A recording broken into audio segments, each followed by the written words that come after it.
Lyra Hunt never imagined that rejecting Rhett Varnes would trigger a chain of events that would end in bloodshed. Corwin and Selina Hunt, her devoted parents, were found brutally murdered alongside their youngest daughter, Mira, in what appeared to be a targeted massacre. Her 10-year-old brother Everin had vanished without a trace. The only clue, a chilling message scrawled in blood across the wall. She said no. What began as a painful breakup spiraled into one of the most calculated revenge killings in Minnesota's history: the Hunt family murders. The town of Arden Hills sat quietly on the edge of a dense forest, where the pace of life was slow and neighbours still waved at each other from across the street. It was the kind of place where people left their doors unlocked, and everyone knew the names of the children who played in the cul-de-sacs after school. At the heart of this peaceful town lived the Hunt family, a household admired and respected by many. Corwin Hunt, the patriarch, was a well-known history professor at a nearby university. He was calm, intellectual, and often gave guest lectures at local schools.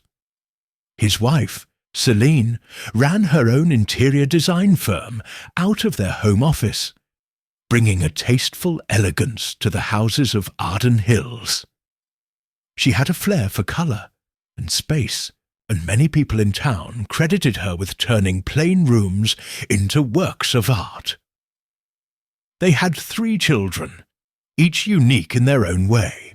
The eldest, Lyra, was a 21-year-old college student studying environmental science in Duluth. Ambitious and determined, she had dreams of working for an international conservation organization one day.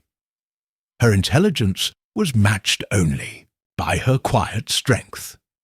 She was known for standing her ground and making her own choices, no matter how difficult they were. The middle child, Mira, was 14 and in her first year of high school. A gifted pianist, she had recently won a state competition and was planning to audition for a youth symphony. Her room was always filled with soft melodies drifting from her keyboard. Then there was Everin, the youngest at just 10 years old. Playful, curious, and imaginative, Everin had a love for nature and spent most of his time outside building forts or drawing maps of imaginary kingdoms. Together, the Hunts seemed like the embodiment of the perfect family. But behind the warmth of their red brick house and the trimmed garden lined with tulips, an invisible storm was brewing. A shadow from Lyra's past was slowly creeping back into their lives. Months earlier, she had ended a relationship with a young man named Rhett Varnes. At first, Rhett had seemed charming and attentive. He came from a modest background, with a quiet voice and an intense stare. He was a year older than Lyra and had met her during a campus event. They dated for almost 2 years, and during that time, Rhett became more than just a boyfriend. He embedded himself into her world, meeting her family, attending their holiday, dinners, and sending daily messages that bordered on obsessive. Lyra began to notice troubling behavior as time went on. Rhett would grow agitated when she spent time with friends, often accusing her of hiding things from him. He demanded constant communication and grew jealous of anyone who got too close to her. His need for control became overwhelming. When she tried to break up with him the first time, he sent her long emails begging her to reconsider, quoting poems and recalling old memories. When that didn't work, he turned cold and threatening. The final straw came when he used her old passwords to access her social media accounts, reading private messages and blocking her contacts. That was when Lyra finally cut all ties. She changed her number, blocked him on every platform, and warned her family not to engage with him if he ever showed up. To Lyra's relief, there was silence for months. No messages, no calls, no sightings. She focused on school, visited home on holidays, and began to feel free again. But what she didn't know was that Rhett had never truly accepted the breakup. In his mind, their story wasn't over. He believed they were meant to be, and if she wouldn't choose him, then she had to pay. And so did everyone who had taken her away from him. In the quiet moments when Lyra felt safe, Rhett was planning, watching, waiting. The perfect image of the hunt. Family had unknowingly become a target. Their warmth, their unity, and their love were fuel to a mind twisted by rejection and rage. Something was coming, and no one saw it yet. It was a cold Monday morning in late November when the tranquility of Arden Hills shattered. The frost clung to rooftops, and a thin sheet of ice had settled over the roads. Most people were beginning their routines, warming up cars, preparing for work, pouring coffee, but something felt different on Tanglewood Drive. The newspapers at the end of the Hunt family's driveway had gone untouched for 3 days. The porch lights remained on day and night. A neighbour noticed that the family's golden retriever, normally lively and friendly, was barking non-stop inside the house. Then there was the silence. No lights turning off at night, no one seen leaving the house, and no music from Mira's piano echoing across the street. Something was wrong. One concerned neighbour finally called the local police to perform a welfare check. Officers arrived just after 9 a.m. and knocked on the door. No answer. The windows were locked, and the garage door was down. After circling the property and finding no sign of forced entry, one officer peered through a side window and saw what looked like a body on the living room floor. The door was forced open. What awaited them inside the house would remain one of the most disturbing crime scenes Arden Hills had ever witnessed. Corwin and Celine Hunt were found in their bedroom, both shot execution style as they slept. There were no signs of a struggle, only clean, calculated violence. Their hands were beneath the blankets, as if they had never even awakened. Mira, the 14-year-old, was found in her bed down the hall, covered neatly with a blanket, but blood had soaked through the sheets. A single gunshot wound to the head had ended her young life. In the hallway between the children's bedrooms, a trail of small, dried footprints led toward Efren's room. But his bed was empty. No sign of the 10-year-old boy. Panic surged through the investigators. If Efren wasn't among the dead, was he missing? Had he been taken? And by whom? Despite the horror, the house was oddly undisturbed. Nothing had been stolen. There was no forced entry. Valuables remained untouched, including Celine's jewellery and Corwin's laptop. There was no sign of a robbery gone wrong. But something even more chilling was found in the living room, painted in large black letters across the wall above the fireplace. She said no. The message was crude and deliberate, sprayed with red-black paint. It was a message of rage, of vengeance, of someone who believed rejection was justification for slaughter. Within hours, the crime scene was secured, and the neighbourhood was sealed off. Reporters gathered at the police tape, whispering about what had happened behind the doors of the Hunt residence. The police chief held a press conference, but revealed very little. What he did say was enough to send a wave of fear through the town. We are dealing with a targeted, deliberate act of violence. We believe this was not random. When the police reached out to Lyra Hunt, she was in her dorm room, finishing a research paper. The call shattered her world. At first, she didn't understand. She kept asking what happened, who, why, when the reality set in, that her entire family was gone, except for her younger brother, who was now missing. She fell into shock. Her mind began racing, and one name came up instantly: Rhett. Lyra explained everything to the detectives: the obsessive messages, the hacking, the emotional manipulation. She had blocked Rhett months ago, but she feared he had never really let her go. The painted message on the wall sounded exactly like something he would do. Investigators began to piece things together. This was not a burglary. This was a vendetta. Someone had entered that home with a clear plan.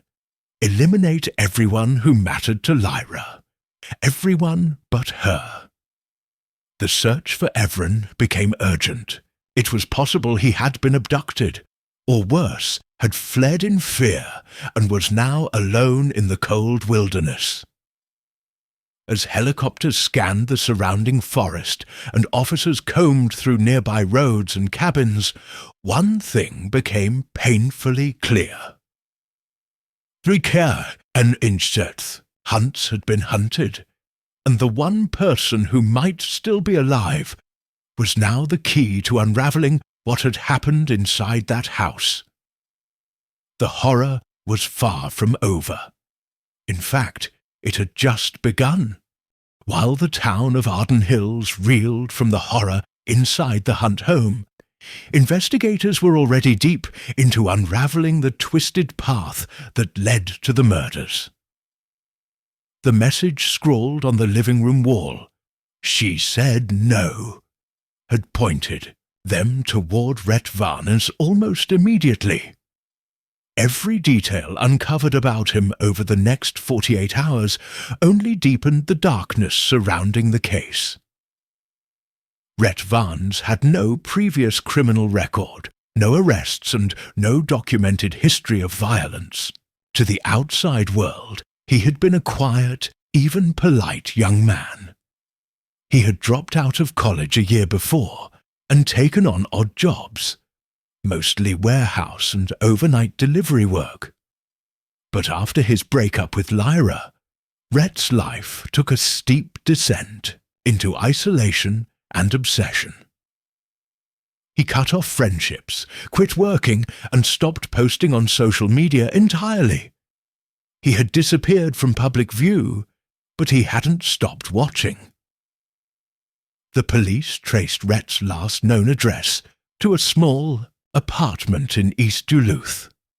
The building manager hadn't seen him in over a month and assumed he had moved out without notice. The door was locked, but with a warrant in hand, detectives entered and discovered a scene even more disturbing than the Hunt crime scene. Inside the apartment, all the windows had been blacked out with duct tape and blankets. The walls were covered with photos of Lyra, many of which she had never posted online. Some appeared to have been taken from a distance, through bushes or from across the street. There were photos of her walking to class, visiting her family, and even sitting by her dorm window. Pinned between these pictures were hand-drawn maps and notes titled Plan A, Backdoor Strategy, and Silent Hours. It was clear Rhett had spent months stalking and plotting. In one corner of the room, detectives found a desk stacked with notebooks and loose sheets of paper. Inside one labelled folder titled Justice for Love, there was a handwritten list. Neat, controlled, chilling. At the top were the names of the Hunt family members: Corwin, Celine, Mira, Lyra, and Evren. 3 of the names had been crossed out. Lyra's name had been circled, and next to it was a date, November 30th, just 3 days away. Most haunting of all was the absence of any mention of Everin's fate. His name wasn't crossed out, but it had question marks scribbled beside it. Had Rhett taken him for leverage? Had he spared him? Or was he planning something else entirely, hidden inside a false compartment under the floorboards? Investigators found something else. Floor plans of the Hunt home. Every room was labelled. Entrances and exits were marked. Notes on when each family member usually went to sleep were listed in tight handwriting. Rhett had not acted on impulse. He had executed a detailed and carefully crafted plan. Back at the Eartish police station, Lyra was brought in again to go through the evidence. She recognized some of the handwriting. She remembered one of the photos, taken during a hike months before, a moment she thought had been private. Seeing it taped to a wall in a stalker's lair made her skin crawl. That night, she was moved to a secure location under police protection. Detectives feared Rhett was still close, and that she remained his final target. Meanwhile, a statewide alert was issued. The FBI joined the investigation. The manhunt for Rhett Varnes began, with every rest stop, train station, and border checkpoint on alert. But there were no sightings, no transactions. It was as if Rhett had vanished. Then a break came from an unlikely source. A signal from a laptop, logged into a local Wi-Fi network near the Superior National Forest, more than 100 miles away. A search team was dispatched immediately. The dense forest, filled with old logging cabins and winding trails, became the new focus. Agents moved in cautiously. They knew Rhett had already murdered 3 people. If he was hiding out in the woods with a child, the situation could turn deadly at any moment. Inside one isolated cabin, they found evidence someone had recently been living there. A small mattress on the floor, children's books, empty food wrappers, a half-burned fire in the hearth, but no people. Rhett had been there, and so had Everin. They were close, very close. But the hunt was far from over. The cabin deep in the Superior National Forest had offered the first concrete sign of life in days. Investigators scoured every inch of it, analyzing footprints, discarded wrappers, and a child's sweater found hanging near the door. The small bed on the floor had clearly been used by someone smaller than an adult. A second, rougher sleeping arrangement had been constructed from old blankets in a corner, likely Rhett's. The team confirmed it. Everin had been there, alive, at least recently. The forest was vast, but now the search had a direction. FBI, trackers, joined by local law enforcement and K9 units, launched a massive manhunt through the icy, pine-covered wilderness. Drones scanned the treetops while officers on snowmobiles pushed through the back trails. They found more signs, a trail of snack wrappers, a child's sock snagged on a low branch, and faint footprints leading east toward a river. But they were always one step behind.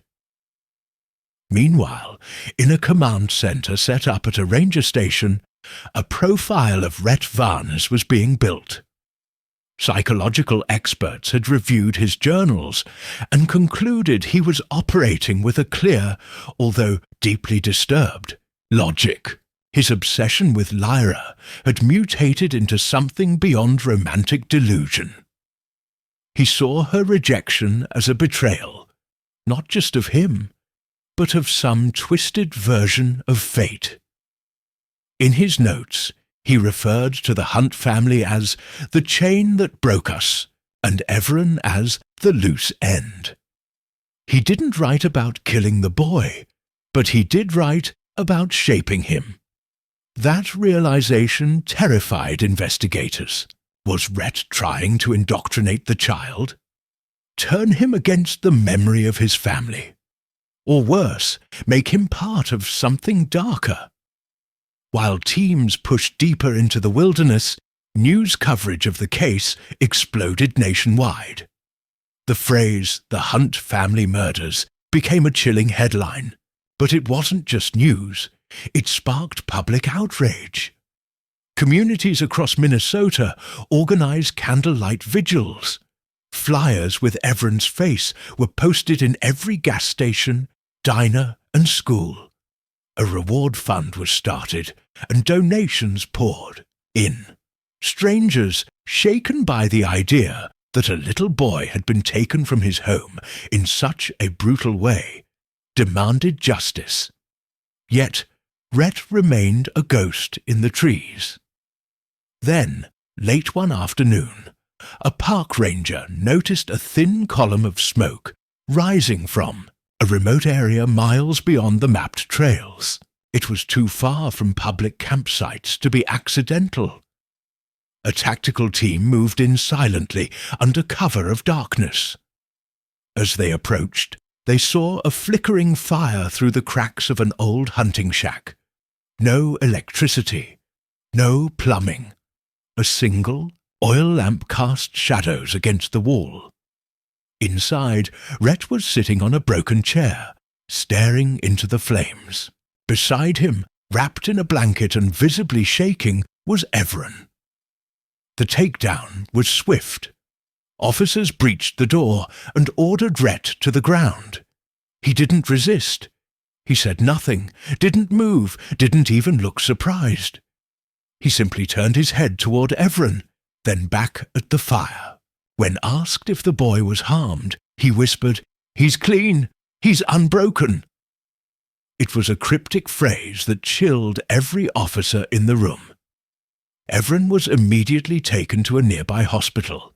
He was cold, dehydrated, and in a state of shock, but physically unharmed. The boy didn't speak much at first, only nodding when asked simple questions. He clung to a stuffed bear someone had given him at the hospital, refusing to let it go. Slowly, over the course of a few days, he began to open up. He told doctors that Rhett had taken him quietly, whispering that everything would be okay. Hugh had fed him, talked to him, told him stories. But it was never love. It was control. Rhett tried to convince Everin that his family had kept Lyra from him, that they were the reason everything had gone wrong. But Everin had refused to believe it. In his own words, "I just kept thinking about Mum's smile." Rhett Varnes was charged with 3 counts of first-degree murder, kidnapping, unlawful confinement of a minor, and multiple other charges. He showed no emotion in court, no plea, no apology. He simply stared at Lyra as she gave her victim impact statement. She didn't cry. Her voice didn't tremble. She ended with only one sentence. "You lost control the moment I said no." The courtroom fell silent. Justice had begun, but healing would take much longer. The courtroom was packed on the day of the sentencing. Reporters filled the back rows, sketch artists captured the moment, and the Hunt family's surviving friends and extended relatives sat quietly, hands folded, eyes fixed forward. Rhett Varnes entered wearing a standard orange jumpsuit, his expression vacant, his movements slow and mechanical. He didn't look at anyone, not the judge, not the gallery, not even Lyra, who was seated directly behind the prosecution. It was the final chapter in a case that had both horrified and mystified the nation. The prosecution presented its closing statements with precise clarity.